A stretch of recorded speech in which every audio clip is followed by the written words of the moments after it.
Assalamualaikum warahmatullahi wabarakatuh. Apa kabar kalian semua? Hari ini kita akan belajar tentang unsur-unsur pembangun puisi. Nah, sebelum masuk ke unsur-unsur pembangun puisi, apa ya itu puisi?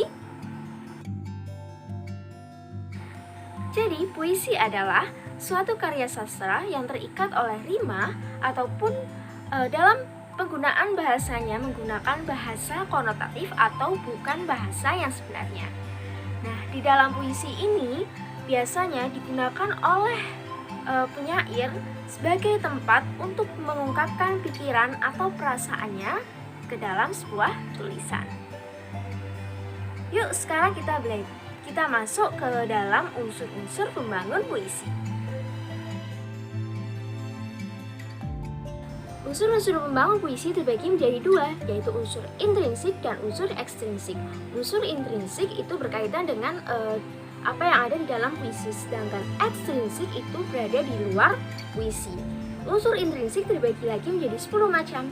Yang pertama ada diksi. Diksi ini merupakan pilihan kata yang digunakan dalam puisi dan mengedepankan kata-kata yang lebih bermakna dan menuntut kepada nilai keindahan.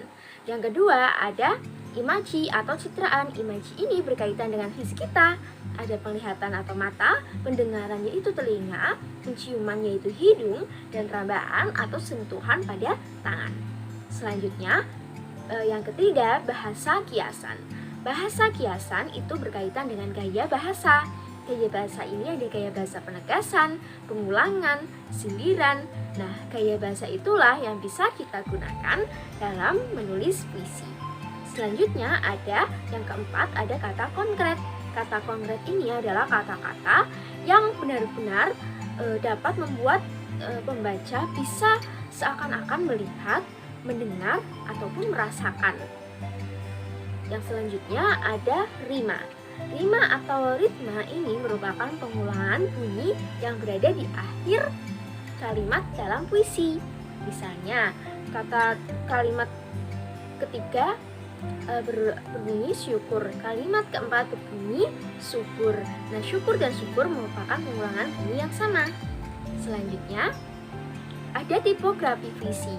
Tipografi puisi ini sama dengan diksi atau pilihan kata. Tipografi berkaitan dengan pemilihan kata yang lebih bermakna, yang lebih bersifat konotatif atau bukan makna sebenarnya.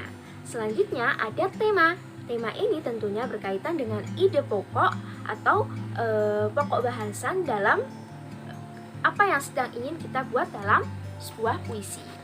Nah, selanjutnya selain tema adalah nada. Nada merupakan keadaan suasana atau sikap dari penyair yang dituangkan dalam puisinya. Nah, sikap atau suasana ini bisa kita lihat dalam penggunaan bahasa yang digunakan penyair. Misalnya, bahasa yang digunakan cenderung lebih sedih, lebih lembut. Bisa jadi suasana yang sedang dibangun oleh penyair itu adalah suasana sedih. Selanjutnya ada perasaan. Perasaan ini berkaitan dengan nada tadi. Perasaan dalam menulis sebuah puisi kita harus menggunakan perasaan agar ketika pembaca membaca puisi kita juga menggunakan perasaan atau perasaan yang sedang kita tuangkan dalam puisi bisa sampai kepada perasaan pembaca. Yang terakhir ada amanat atau pesan. Amanat atau pesan ini merupakan pesan-pesan yang disampaikan oleh penyair dalam sebuah puisi. Dan biasanya pesan ini tidak secara gamblang disebutkan dalam puisi, tetapi pembaca diminta untuk memaknai pesan apa sih yang sebenarnya terdapat dalam puisi tersebut. Kita lanjut ke unsur ekstrinsik. Unsur ekstrinsik terbagi menjadi 5. Yang pertama ada aspek biografi. Aspek biografi ini berkaitan dengan riwayat atau latar belakang seorang penyair. Nah, contohnya saja, mungkin di dalam beberapa puisi penyair tersebut puisi-puisinya mengandung puisi yang berkaitan dengan sedih, kesendirian, Bisa jadi puisi itu diangkat dari latar belakang atau riwayat penulis yang sejak kecil hidup sebatang kara. Nah, selanjutnya ke aspek nilai. Nilai-nilai ini ada nilai politik, ada nilai sosial, ada nilai agama. Nah, macam-macam ya. Yang selanjutnya ada aspek kemasyarakatan. Aspek kemasyarakatan ini berkaitan dengan situasi sosial yang sedang ada di masa sekarang. Misalnya pandemi, kita bisa membuat sebuah puisi menceritakan situasi sosial akibat pandemi ini, yaitu adanya kesusahan, adanya pengangguran yang semakin meningkat.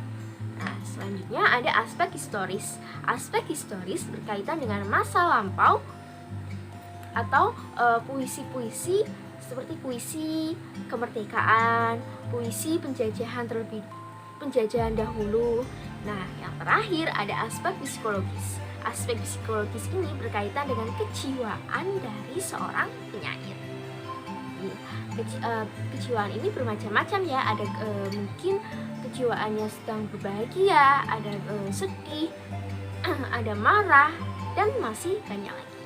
Nah, itulah unsur-unsur pembangun puisi, yaitu ada unsur intrinsik dan unsur ekstrinsik.